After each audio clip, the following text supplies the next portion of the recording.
താനി പറയുന്നത് സത്യമാണോ? സത്യം. ഇനി അല്ലാൻ തനിക്ക് പറയാൻ പറ്റുമോ? അവളുടെ കണ്ണുകൾ ശ്രദ്ധിച്ചോ താൻ? കാർത്തുവിന്റെ നോട്ടം അവളുടേത്. എന്റെ മുഖത്ത് നോക്കി മോളാണെന്ന് അവൾ പറഞ്ഞപ്പോ എനിക്ക് നിഷേധിക്കാൻ പറ്റിയില്ല. എന്താ കാര്യം? അത് സത്യമായതുകൊണ്ടാ. കാർത്തൂനെയും അവളുടെ അച്ഛനെയും അമ്മ രായ്ക്കരാമാനം നാട് കടത്തുമ്പോ അവൾ തന്റെ കുട്ടിയെ വയറ്റി ചുമക്കുന്നുണ്ടായിരുന്നു എന്നുള്ളത് നേരാ. പക്ഷെ ആ കുട്ടി തിരിച്ചു വരിക എന്നൊക്കെ പറയുമ്പോ എങ്കിൽ കാർത്തു എവിടെ? അത് ഞാൻ ചോദിച്ചില്ല. ചോദിക്കാൻ പറ്റിയ മാനസികാവസ്ഥയായിരുന്നു എനിക്ക്. ഇതൊരു കള്ളക്കഥയായിട്ടേ ഞാൻ കാണൂ. ചന്തപ്പൻ, ഞാൻ പറയുന്ന അങ്ങോട്ട് കേൾക്കുക. നമുക്ക് മാത്രം അറിയാവുന്ന 10-25 വർഷം മുമ്പുള്ള ഒരു കഥ അവൾ എങ്ങനെ അറിഞ്ഞു? അന്ന് അങ്ങനെ ഒരു കയ്യബദ്ധം എനിക്ക് പറ്റി എന്നുള്ളത് നേരാ. ചെറുപ്പത്തിന്റെ ചോരത്തിളപ്പിൽ പറ്റിയ അബദ്ധത്തെക്കുറിച്ച് വേണ്ടുവോളം പശ്ചാത്തപിക്കുകയും ചെയ്തിട്ടുണ്ട്. ആ ഒരൊറ്റ കാരണത്താൽ അമ്മയുമായിട്ട് തെറ്റേണ്ടി വന്നില്ലേ? പിന്നുണ്ടായതൊക്കെ തനിക്കും അറിയാലോ. ഇനി അവള് പറയണതൊക്കെ സത്യമാണെന്ന് വെക്കുക. എങ്കിൽ അവളുടെ വരവിന്റെ ലക്ഷ്യ നമുക്കറിയേണ്ടത്. താൻ എന്തൊക്കെ പറഞ്ഞാലും ഇത് മുഴുവൻ വിശ്വസിക്കാൻ എനിക്ക് പ്രയാസമാണ്. ഇനി നാളെ വേറൊരാള് ഇങ്ങനൊരു കഥയും പറഞ്ഞു വന്നാലേ ഞാൻ അതും വിശ്വസിക്കണോ? എന്തായാലും എനിക്ക് സ്വൈരയില്ല. ദേവകി അറിഞ്ഞാലത്തെ കാര്യ ഞാൻ ആലോചിക്കണേ. തന്റെ മനസ്സാകെ ചഞ്ചലപ്പെട്ടിരിക്കുക. ഇപ്പോ ആദ്യം എനിക്ക് അവളെ ഒന്ന് കാണണം, സത്യം അറിയണം. താനും എന്നോടൊപ്പം വന്നേ പറ്റൂ. എന്നിട്ട് മതി തീരുമാനങ്ങള്. എന്റെ അമ്മയെ വെറും കൈയോടെ കൂരിരുട്ടിലേക്ക് ഇറക്കി വിടുമ്പോ തോന്നാത്ത സ്നേഹവും വികാരപ്രകടനവും ഒക്കെ ഇപ്പൊ എവിടുന്നുണ്ടായി നിങ്ങൾക്ക്? മറുപടി ഉണ്ടാവില്ല. വലിയ അഭിമാനികളായിരുന്നല്ലോ ആലഞ്ചേരിക്കാര്. കെട്ടില്ലമ്മ ഉറഞ്ഞു തുള്ളി കൽപ്പന പുറപ്പെടുവിച്ചപ്പോ സ്നേഹത്തിന്റെ കഥകളൊക്കെ തമ്പുരാനങ്ങ് മറന്നു. ഇരുട്ടിൽ വല്യച്ഛന്റെ കൈയും പിടിച്ച് തപ്പിത്തടഞ്ഞ് പാടം കടന്നുപോയ കാർത്തു എന്ന് പറഞ്ഞ ആ പാവം പെണ്ണിന്റെ കണ്ണീര് കാണേണ്ടി വരില്ലോ എന്നോർത്ത് തമ്പുരാക്കന്മാരങ്ങ് ആശ്വസിച്ചു അല്ലേ? നിർത്ത. കഥകളൊക്കെ ആർക്കും ഉണ്ടാക്കാം, പക്ഷെ സത്യമായിരിക്കണം. നീ പറഞ്ഞതൊക്കെ സത്യമാണെന്നതിന് എന്താ തെളിവ്? ഇതൊക്കെ സത്യമായിരുന്നു എന്ന് മരിച്ചുപോയ എന്റെ അമ്മയ്ക്ക് ഒരിക്കലും എന്ന് പറയാൻ പറ്റില്ലല്ലോ. എനിക്കതൊക്കെ ഒരു വെറും ഓർമ്മ മാത്രമാണ്. എന്നെ പ്രസവിച്ച ഉടനെ അമ്മ മരിച്ചു. എനിക്ക് 14 വയസ്സുള്ളപ്പോ മുത്തശ്ശനും. അപ്പൊ കൂടെയുള്ള മുത്തച്ഛനോ? എല്ലാരും നഷ്ടപ്പെട്ടപ്പോ എന്നെ എടുത്തു വളർത്താൻ അങ്ങനെ ഒരാളെങ്കിലും ഉണ്ടായി, ക്യാപ്റ്റൻ മുകുന്ദൻ മേനോൻ. പക്ഷെ അതിലൊക്കെ എന്താ തെളിവ്? തെളിവുകളുണ്ട്. കഴിഞ്ഞു പോയതൊക്കെ ഓരോന്നായി ഞാൻ നിനക്ക് കാണിച്ചു തരാം. അതൊക്കെ ഒന്ന് കാണാനും കേൾക്കാനും തമ്പുരാന്മാർക്ക് കനിവുണ്ടാവണം.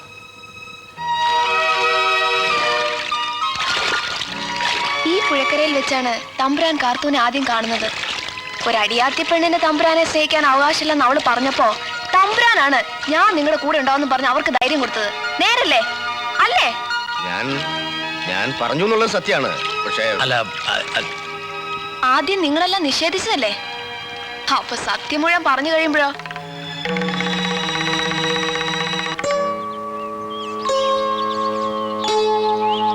ഈ കൽപ്പടവുകളിലായിരുന്നു തമ്പുരാൻ എന്നും കാർത്തൂനെ കാത്തിരിക്കാറ്. അപ്പുറത്ത് കാവലിരിക്കുന്ന ഈ തമ്പുരാനെ കണ്ട് ഇതുവഴി വരുന്നവർ ദൂരെ നിന്ന് തന്നെ വഴിമാറിപ്പോ. ആലഞ്ചേരിക്കാരുടെ തിരുവായിക്ക് എതിർവായില്ലാത്ത കാലമായിരുന്നല്ലോ അത്. അപ്പൊ തമ്പുരാൻ കാർത്തൂന് രാഗങ്ങൾ വിസ്തരിക്കും. ഒന്നും മനസ്സിലാവാതെ ആ പാവം ഈ കണ്ണുകളിലേക്ക് നോക്കി ആവശ്യപ്പെട്ടു, എനിക്ക് ഒന്നുകൂടി പാടി കേൾക്കണം. അന്ന് തമ്പുരാൻ പറഞ്ഞു, ഇതാണ് ശ്രീരഞ്ജിനി രാഗം, ഇതങ്ങനെ എപ്പോഴെപ്പോഴും പാടാൻ പറ്റില്ല എന്ന്. ഇനിയുമുണ്ട് തെളിവുകൾ. ഇവിടെ നിങ്ങൾ ഒരിക്കലും മറക്കാനിടയില്ല. ഈ വരമ്പത്ത് വെച്ചാണ് കാർത്തൂനെ നിങ്ങൾ അവസാനമായി ഒറ്റയ്ക്ക് കണ്ടത്. കെട്ടിലമ്മ കഥകളൊക്കെ അറിഞ്ഞു വന്ന കാലം. അന്നും സംരക്ഷകനായി നിങ്ങളുണ്ടായിരുന്നു. തന്റെ വയറ്റിൽ തമ്പുരാന്റെ കുഞ്ഞു വളരുന്നുണ്ടെന്ന് പറയാൻ അവക്ക് പേടിയായിരുന്നു. എന്നിട്ട് അവളത് പറഞ്ഞപ്പോ തമ്പുരാൻ എന്താ പറഞ്ഞത്? ആരെതിർത്താലും നിന്നെ നിന്റെ കുട്ടിയെ ഞാൻ സ്വീകരിക്കാന്ന്. അന്ന് ആ വാക്ക് നിങ്ങൾ വേഗം മറന്നു കളഞ്ഞു. പോട്ടെ, കുറ്റം ആരുടേതെങ്കിലും ആവട്ടെ. ഇന്ന് കാർത്തുമില്ലല്ലോ, അതുകൊണ്ട് അവളെ സ്വീകരിക്കാൻ വേണ്ടല്ലോ. പകരം തമ്പുരാന് ഈ മകളെ സ്വീകരിക്കാൻ പറ്റുമോ? എന്നെ സന്തോഷിപ്പിക്കാൻ വേണ്ടി ഒരു വെറും വാക്കെങ്കിലും പറഞ്ഞൂടെ? എന്നോട് ക്ഷമിച്ചു കുട്ടി. ഞാൻ ചെയ്തതൊക്കെ തെറ്റാ, എനിക്കറിയാം. ഒന്നും അറിഞ്ഞുകൊണ്ടായിരുന്നില്ല. അല്ലെന്ന് വേണമെങ്കിൽ സ്ഥാപിച്ചോളൂ, ശപിച്ചോളൂ. പക്ഷെ അറിഞ്ഞുകൊണ്ടായിരുന്നില്ല. കുട്ടി പറഞ്ഞതൊക്കെ ശരിയാ, ഒന്നും നിഷേധിക്കുന്നില്ല. നീ ആലഞ്ചേരിയിലെ കണ്ണിയാണെങ്കിൽ അവിടുത്തെ മകളായി തന്നെ വളരും.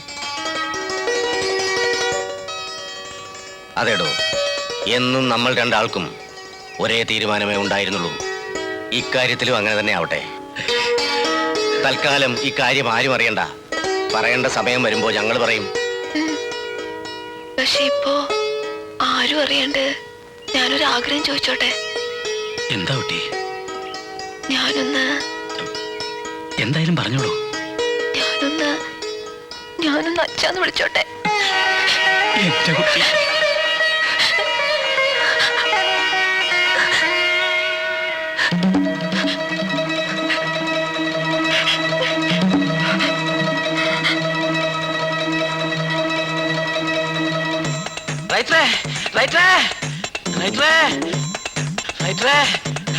എന്താടാ വിളിച്ചു പോണത്? അറിഞ്ഞോ? എന്ത്? ആലഞ്ചേരി തമ്പ്രാൻ ഒരു മോളുണ്ട്. എന്ത് വിവരക്കേടാ നീ പറയുന്നത്? സത്യ റൈറ്ററെ, അടക്കേപ്പറമ്പ് താമസിക്കുന്ന പെണ്ണ് റൈറ്ററെ മോളാ. അല്ല, ഭാഗവതരുടെ മോളാ. നേരാണോടാ നീ പറയണത്? ആ, ഭാഗവതരും ഗുരുക്കളും ആ പെണ്ണും കൂടി പറയുന്നത് ഞാൻ ചെവി കൊണ്ട് കേട്ട്. അവള് കാർത്തു എന്ന് പറഞ്ഞ പെണ്ണില് ഭാഗവതർക്കുണ്ടായ മോളാ. കൊള്ളാം കൊള്ളാം. എനിക്ക് അന്നേ അറിയാമായിരുന്നു. ആ മുതുക്കിത്തള്ള കാർത്തൂനെ കൊണ്ട് നാട് കടത്താൻ പോയപ്പോ എന്നെങ്കിലും അവളും കൊച്ചും തിരിച്ചു വരുള്ളൂ. ഇനി ഞാൻ എന്താ ചെയ്യേണ്ടത്? പറയാമേടാ, പോലീസുകാരുടെ ഈ തോക്കുണ്ടായിട്ട് എന്താ കാര്യം? ഒരു കാര്യമില്ല. വെടി വെക്കണമെങ്കിൽ കളക്ടറുടെ ഓർഡർ വേണ്ടേ? Collector order? ആ, എങ്കിൽ ഞാൻ ഇതാ ഓർഡർ തന്നിരിക്കുന്നു. ഇനി നീ പോയി നാട്ടുമ്പുറത്തെല്ലാം ചെവി പൊട്ടുന്ന ശബ്ദത്തിൽ ഇതങ്ങോട്ട് പ്രചരിപ്പിക്കുക. അപ്പ കാണാം കാക്കക്കൂട്ടി കല്ലിട്ട മാതിരി തമ്പ്രാക്കന്മാർ ഇളകി വരുന്നത്. വരട്ടെ വരട്ടെ വരട്ടെ.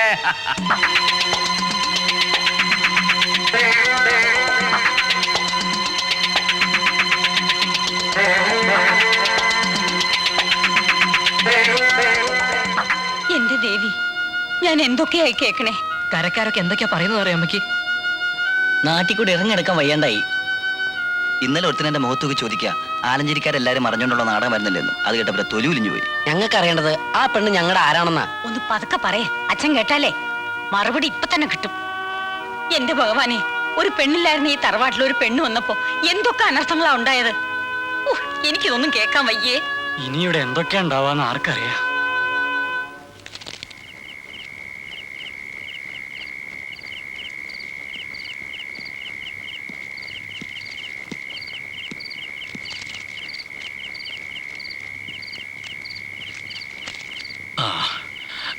പണിക്കാർക്ക് കൂലി കൊടുത്തോ? അതെ, ബുക്കിൽ എഴുതിയോ? നിക്ക, തനിക്കെന്താ ഒരു ഗൗരവം പോലെ? ഒന്നുമില്ല. അല്ല, എവിടേക്കാ ഈ പോണത്? പറ, എന്താ ഉണ്ടേ? ആൾക്കാരൊക്കെ ഓരോന്ന് പറയുന്നുണ്ട്, പക്ഷേ ഞാനതൊന്നും വിശ്വസിച്ചിട്ടില്ല. ദേവിയെ കേട്ടതൊക്കെ സത്യാണ്. ആരോടും, നിന്നോട് പോലും ഞാൻ പറയാതിരുന്ന കഥയാണ്. ഇങ്ങനെയൊക്കെ സംഭവിക്കുമെന്ന് ഞാൻ കരുതിയില്ല. പറ്റിപ്പോയി, ആകെ തകിടം മറിഞ്ഞുപോയി. ഇനിയിപ്പോ താൻ എന്നോട് ക്ഷമിക്കാതെ നിവൃത്തിയില്ല. കാരണം ആ കുട്ടിയെ പെരുവഴിയിൽ ഇറക്കി വിടാൻ എനിക്ക് പറ്റുമോ? താൻ പറ. ഇവിടത്തെ ഒരു വാക്കിനും ഞാൻ എതിര് പറഞ്ഞിട്ടില്ല. ആദ്യം കേട്ടപ്പോ എനിക്കൊരു വിഷമം തോന്നി. ഇപ്പൊ ഞാൻ അതൊക്കെ മറന്നു. എത്രയായാലും മീര ഇവിടെ വളരേണ്ട കുട്ടിയല്ലേ. ഹാവൂ, തന്റെ നാവിന്ന് ഇത്രയും പറഞ്ഞു കിട്ടിയല്ലോ. മതി, എനിക്കിത് മതി. ആകെ ഉണ്ടായിരുന്ന ഒരു പേടി, അതും ഇപ്പൊ മാറി കിട്ടി. ഇനി എല്ലാം ഒന്ന് നന്നായി കണ്ടാ മതിയായിരുന്നു. ഒക്കെ ശരിയാവും.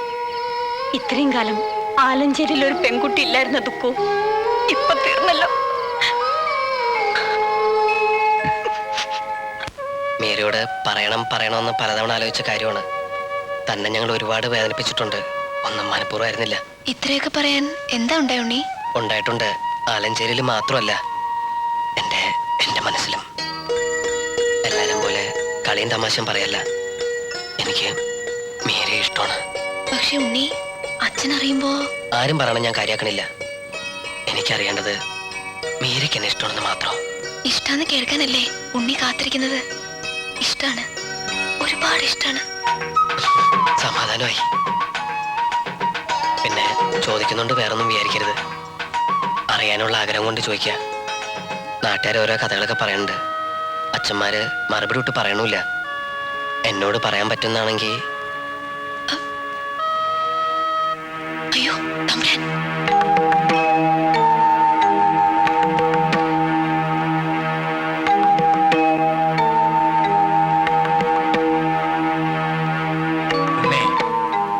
തറവാട്ടിലേക്ക് വരിക.